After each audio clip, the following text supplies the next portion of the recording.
पूरे देश भर में सबसे पहले बीएड वर्सेस बीटीसी वाले मामले को लेकर के उत्तर प्रदेश के श्री राम शरण मौर्य वाला मामला माननीय सुप्रीम कोर्ट से निस्तारित हुआ था, जो कि बाद में सभी राज्यों के लिए नज़ीर साबित हुआ। और सभी राज्यों में माननीय हाईकोर्ट में जब बीएड की एलिजिबिलिटी को चैलेंज किया जाता था तो राम शरण मौर्य वाले केस को आधार बनाते हुए वहाँ की हाईकोर्ट बीएड को राहत दे देती थी।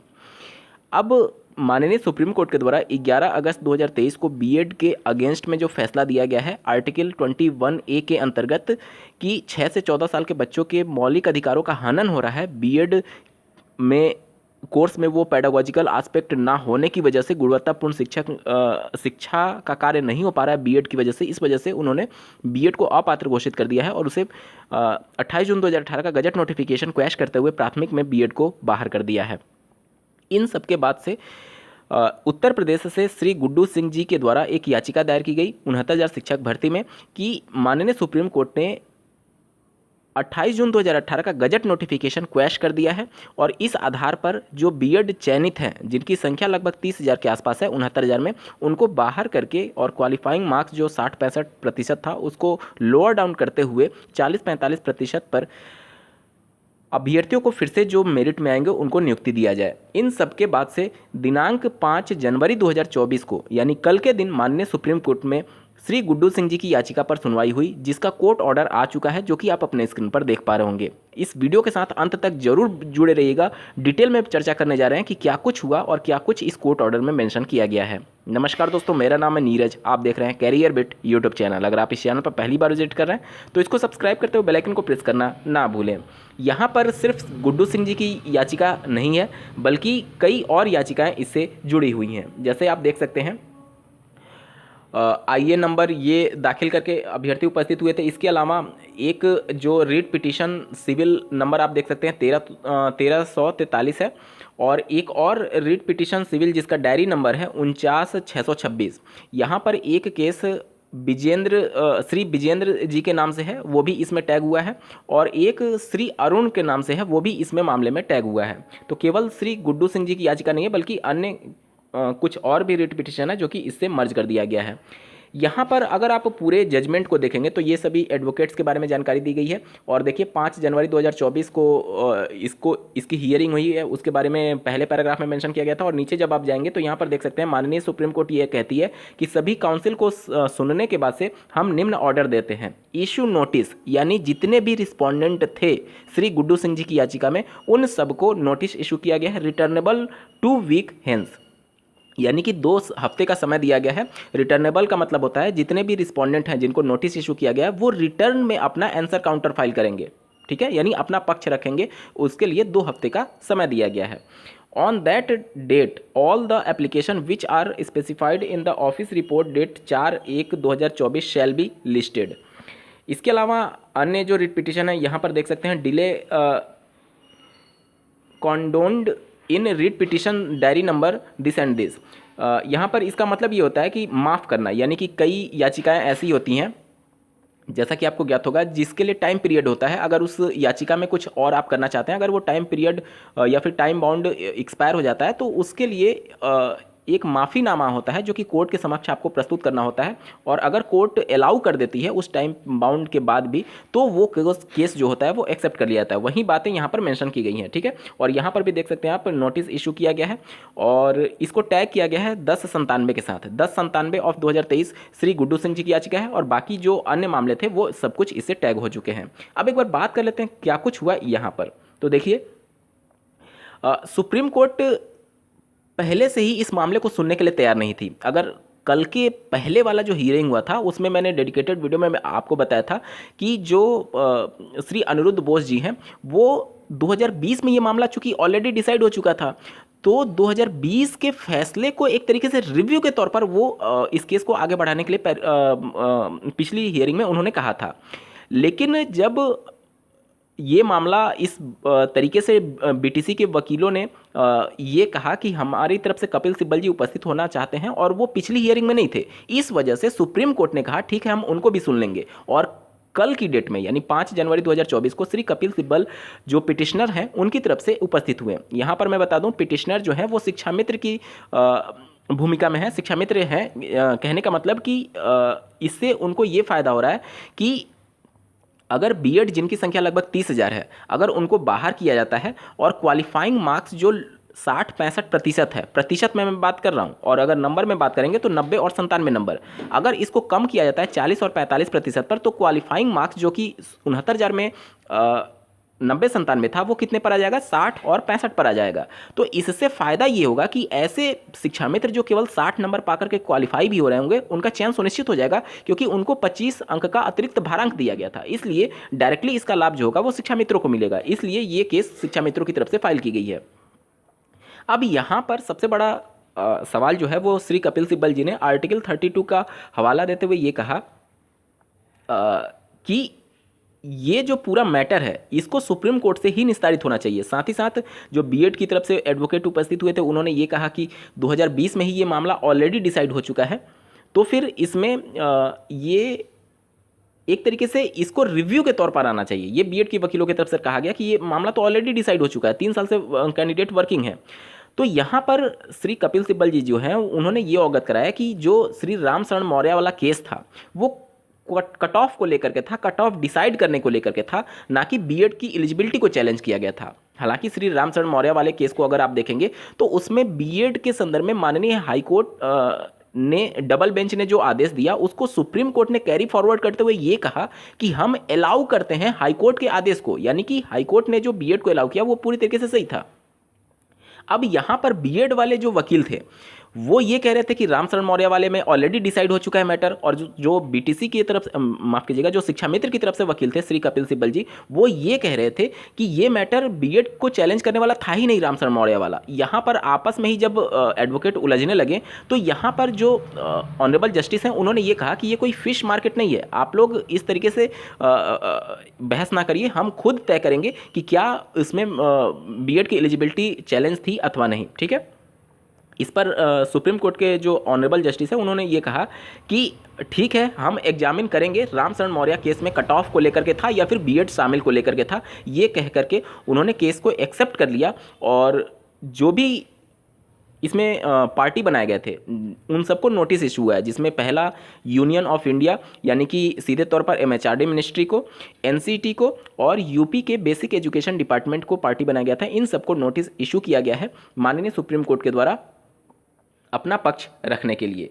तो कुल मिलाकर के अगर देखा जाए तो 69,000 की शिक्षक भर्ती में अब सुप्रीम कोर्ट ये एग्जामिन करेगी कि राम शरण मौर्य वाले केस में बीएड अभ्यर्थियों की एलिजिबिलिटी चैलेंज थी अथवा नहीं थी। साथ ही साथ हाईकोर्ट में भी एक मामला पेंडिंग है, 14,548 वाला मामला।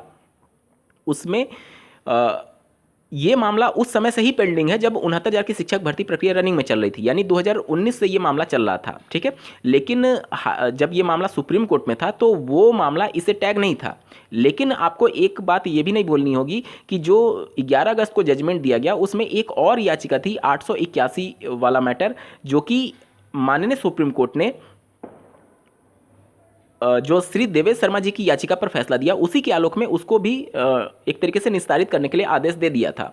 तो वहाँ पर इन चीज़ों को एग्जामिन नहीं किया गया कि 2020 की भर्ती को ये कैसे की जाएगी, क्योंकि आप खुद समझिए कि ये फैसला हो रहा था 2023 में और ये मैटर ऑलरेडी डिसाइड हो चुका था 2020 में। तो उसकी एलिजिबिलिटी को इस नज़रिए से सुप्रीम कोर्ट ने उस समय इस तरीके से एग्जामिन नहीं किया कि 69,000 में इसका डायरेक्टली इंपैक्ट पड़ेगा और 69,000 में 3 साल वर्किंग करने के बाद से कैंडिडेट को बाहर कर दिया जाएगा। अगर 881 वाला मामला अगर इतना सिंपल रहता तो सुप्रीम कोर्ट तो डायरेक्टली उसी को आधार बनाते हुए अब तक बीएड को बाहर कर चुकी होती 69,000 शिक्षक भर्ती से। लेकिन वो जब मामला डिसाइड हो रहा था 881 वाला मैटर, तो चूंकि वो सिमिलर मैटर था देवेश शर्मा जी की याचिका के द्वारा, क्योंकि उसमें भी एलिजिबिलिटी को चैलेंज किया गया था, 28 जून 2018 के गजट नोटिफिकेशन को चैलेंज किया गया था। इस वजह से उसमें इस प्रकार का डिसीजन आया कि 881 वाले मामले में श्री देवेश शर्मा जी की याचिका के आधार पर उसको निस्तारित किया जाए। उसमें उन्होंने 69,000 की चर्चा नहीं की है देवेश शर्मा वाले केस में कि 69,000 से बीएड को बाहर कर दिया जाए। अगर वो इसमें ऐसा होता तो अब तक बाहर किया जा चुका होता 69,000 से बीएड अभ्यर्थियों को। तो इसको आपको समझना होगा कि अभी सुप्रीम कोर्ट ये एग्जामिन करेगी, अभी हुआ नहीं 881 वाले मैटर में। वो तो तय हो गया कि हाँ उसमें सिमिलर प्रेयर था कि 28 जून 2018 का गजट नोटिफिकेशन चलन था, इस वजह से वही आदेश उसमें लागू करने के लिए आदेश दे दिए। लेकिन 69,000 से बीएड करने के लिए बाहर करने के लिए आदेश नहीं था। वो चीज़ें अब डिसाइड होंगी माननीय सुप्रीम कोर्ट के माध्यम से, जो कि सुप्रीम कोर्ट ने कहा है कि हम चीज़ों को एग्जामिन करेंगे। तो अब निश्चित तौर पर जो भी बीएड वाले हैं, जो भी डीएलएड वाले हैं, जो भी शिक्षा मित्र हैं, वो सब अपना अपना इसमें लोकस देख रहे हैं। जाहिर सी बात है, शिक्षा मित्र चाहेंगे ही चाहेंगे, बीटीसी जो कुछ नंबर से रह गए थे वो चाहेंगे ही चाहेंगे कि बीएड को बाहर किया जाए, और बीएड कैंडिडेट जो 3 साल से वर्किंग है उनको अपना वजूद बचाने के लिए भी अब आगे आना होगा, क्योंकि जिस तरीके से नोटिस इशू हुआ है, अब राज्य सरकार का पक्ष बहुत ज़्यादा इंपॉर्टेंट हो जाता है। हालांकि राज्य सरकार निश्चित तौर पर फेवर करना चाहेगी, क्योंकि 3 साल से वर्किंग होने के साथ उनकी भी कुछ नैतिक जिम्मेदारी बनती है कि हमारे जो भी एम्प्लॉयज़ हैं उनकी हितों की रक्षा की जाए। तो ये सब चीज़ें हैं। अब राज्य सरकार किस तरीके से इसका पूरा पैरवी करने जा रही है ये भविष्य बताएगा, लेकिन निश्चित तौर पर नोटिस इशू हुआ है और बीएड अभ्यर्थियों को भी अब मजबूती से अपना पक्ष रखना चाहिए। देखिए, यहाँ पर कोई किसी पक्ष की बात नहीं है, लेकिन जो कुछ भी मैटर है वो सब कुछ आपके सामने चल रहा है। साथ ही साथ यहाँ पर एक बात ये भी निकल करके आती है कि जो 28 जून 2018 का गजट नोटिफिकेशन था, उसमें 2 साल के अंदर 6 माह का एक ब्रिज कोर्स करने की बात कही गई थी। यहाँ पर मैं बता दूं कि इससे पहले 69,000 शिक्षक भर्ती में चयनित बीएड कैंडिडेट माननीय इलाहाबाद हाईकोर्ट का दरवाजा ऑलरेडी खटखटा चुके हैं कि राज्य सरकार और एनसीटी अप्रूव्ड संस्था नहीं होने की वजह से हमारा दो साल में 6 माह का ब्रिज कोर्स कंडक्ट नहीं हुआ है। वहाँ पर एनसीटी और राज्य सरकार से जब आंसर काउंटर फाइल करने के लिए बोला गया, तो वहाँ पर यही बातें निकल करके आई कि 2017-19 बैच जो कि एनआईओएस के माध्यम से ब्रिज कोर्स कंडक्ट कराया गया था बीएड कैंडिडेट को 6 माह का, उसके बाद से कोई नया बैच बनाया ही नहीं गया और कोई ऐसा ऑथराइज्ड संस्था है ही नहीं जो कि एनसीटी अप्रूव्ड हो और 6 माह का ब्रिज कोर्स कंडक्ट कराए। उसके बाद से माननीय इलाहाबाद हाईकोर्ट ने साफ तौर पर कहा कि ब्रिज कोर्स के आधार पर ये राज्य सरकार की जिम्मेदारी है कि ब्रिज कोर्स राज्य सरकार कराएगी, एनसीटी अप्रूव्ड संस्था अप्रूवल देने की जिम्मेदारी एनसीटी के पास है। इसमें कैंडिडेट का कोई भी अहित नहीं होगा। मतलब कि अगर 2 साल के अंदर अगर बीएड 6 माह का ब्रिज कोर्स नहीं कर पाया तो उसके लिए बीएड कैंडिडेट जिम्मेदार नहीं है, ये हाईकोर्ट ने कहा है, बल्कि राज्य सरकार और एनसीटी की जिम्मेदारी होगी कि कैसे करके इनको 6 माह का ब्रिज कोर्स कंडक्ट कराया जाता है और इनको कराया जाता है। तो कुल मिलाकर के ब्रिज कोर्स के आधार पर तो कोई खतरा नहीं है। यहाँ पर सबसे बड़ा सवाल यह है कि जब वो 28 जून 2018 का गजट नोटिफिकेशन ही क्वैश हो चुका, तो फिर कैसे ब्रिज कोर्स कराया जा सकता है। देखिए, 28 जून 2018 का जो गजट नोटिफिकेशन है उसको 2 नज़रिए से देखा जा सकता है। एक तो ऐसे कैंडिडेट जो कि फ्रेश रिक्रूटमेंट में शामिल होंगे, और एक ऐसे कैंडिडेट जो कि ऑलरेडी इन सर्विस हैं। अब आप खुद देखिए, माननीय सुप्रीम कोर्ट का जो डिसीजन आया हुआ है एनआईओएस डीएलएड के संदर्भ में, तो जो एनआईओएस कोर्स 2 कैंडिडेट किए हुए हैं, एक तो जो इन सर्विस थे सरकारी कॉलेज में, और ऐसे कैंडिडेट जो कि फ्रेश रिक्रूटमेंट में शामिल होने वाले हैं। तो उसी एनसीटी के उसी 22 सितंबर 2017 वाला जो एक तरीके से लेटर है एनआईओएस के संदर्भ में एमएचआरडी मिनिस्ट्री के बाद से, उसी लेटर के आधार पर जो इन सर्विस टीचर हैं उनको वो अलाउ कर रही है सुप्रीम कोर्ट, और जो फ्रेश रिक्रूटमेंट है उसमें अलाउ नहीं कर रही है। मतलब कि आप खुद समझिए कि इन सर्विस होने के बाद से उनके पास भी कुछ मौलिक अधिकार हो जाते हैं। इस वजह से जो बीएड कैंडिडेट हैं उनका पक्ष मजबूत है। और देखिए, मैं ये नहीं कह रहा हूँ कि मजबूत है तो उनको बाहर नहीं किया जा सकता है या फिर उनको बाहर ही कर दिया जाएगा, लेकिन जो कुछ भी चीज़ें चल रही हैं सब जब आप कोरिलेट करेंगे तब आपको चीज़ों को समझ में आएगा कि जो इन सर्विस है उसको अलग नज़रिए से सुप्रीम कोर्ट देखती है और जो फ्रेश रिक्रूटमेंट में शामिल होने जा रहे हैं उनको अलग नज़रिए से देखा जाता है। आप ऐसे भी समझिए कि जो 11 अगस्त का जजमेंट है उसमें साफ तौर पर यह भी बातें मेंशन की गई हैं कि जब तक कोई हाईकोर्ट किसी भी नोटिफिकेशन को क्वैश करने के लिए अनकॉन्स्टिट्यूशनल करार दे देती है, उसके पहले तक उसका लीगल पोजीशन बना रहता है। 2020 में माननीय सुप्रीम कोर्ट के जजमेंट के आधार पर 69,000 की शिक्षक भर्ती कंप्लीट हुई है, जिस समय तक ये लीगल पोजीशन में था 28 जून 2018 वाला गजट नोटिफिकेशन। इसका लीगल पोजीशन कब खत्म होता है? 25 नवंबर 2021 को, जब माननीय जोधपुर हाईकोर्ट ने पहली बार इसको अनकॉन्स्टिट्यूशनल करार देते हुए क्वैश किया था। ठीक है, तो उस समय तक इसका लीगल पोजीशन था। तो सुप्रीम कोर्ट इस नज़रिए को भी कहीं ना कहीं जो 11 अगस्त के जजमेंट में लिखा हुआ है उसको इनकार नहीं कर सकती है। तो ये सभी चीज़ें हैं जिस पर चर्चा होगी, और यही बात ऑनरेबल सुप्रीम कोर्ट ने कही है कि हम खुद एग्जामिन करेंगे कि श्री राम शरण मौर्य वाले केस में बीएड अभ्यर्थियों की एलिजिबिलिटी चैलेंज थी या फिर सिर्फ क्वालिफाइंग मार्क्स से रिलेटेड मामला था। हालांकि मैं आपको इसके बारे में पहले भी पूरा उसका एनालिसिस कर चुका हूं, जिसमें 3 मैटर थे। पहला तो मेन मैटर तो क्वालिफाइंग मार्क्स सही था, बाकी 2 मैटर जो थे वो उससे टैग होते चले गए। पहला मैटर जो बीएड और बीटीसी के कैंडिडेट मिलकर के शिक्षा मित्रों के अगेंस्ट किए हुए थे, कि जो उनको 2.5 अंक का उनके एक्सपीरियंस के आधार पर प्रत्येक वर्ष के आधार पर दिया जा रहा था, और अधिकतम जो उनको 25 अंक का भारांक दिया गया जा रहा था, उसके अगेंस्ट बीएड और डीएलएड वाले अभ्यर्थियों ने केस किया हुआ था, जो कि मामला उस क्वालिफाइंग मार्क्स जो कि श्री राम शरण मौर्य वाला मामला है उससे टैग हो गया था। और दूसरा मामला जो था वो बीएड की एलिजिबिलिटी को चैलेंज करने वाला था। देखिए, एलिजिबिलिटी चैलेंज तो थी, लेकिन उस तरीके से चैलेंज नहीं थी जिस प्रकार से जोधपुर हाईकोर्ट में राजस्थान के अभ्यर्थियों ने चैलेंज किया था।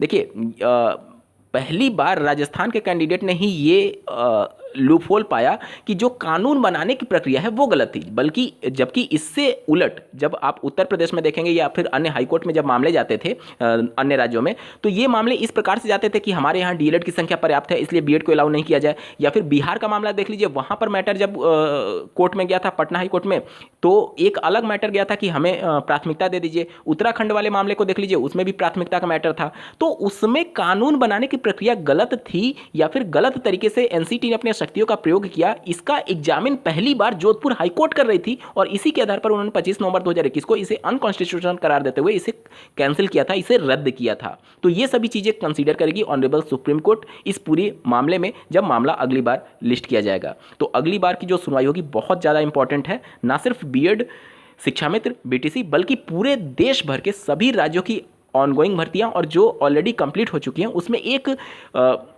जो क्लेरिफिकेशन और मॉडिफिकेशन को लेकर के याचिकाएं चलें, कहीं ना कहीं उससे कुछ हिंट जरूर मिलेगा कि पुरानी भर्तियों को लेकर के माननीय सुप्रीम कोर्ट का क्या कुछ नजरिया है और रुख है। उम्मीद करता हूं आपके डाउट क्लियर हो गए होंगे। इस वीडियो को देखने के लिए आपका बहुत बहुत धन्यवाद। भगवान करे आपका दिन शुभ हो।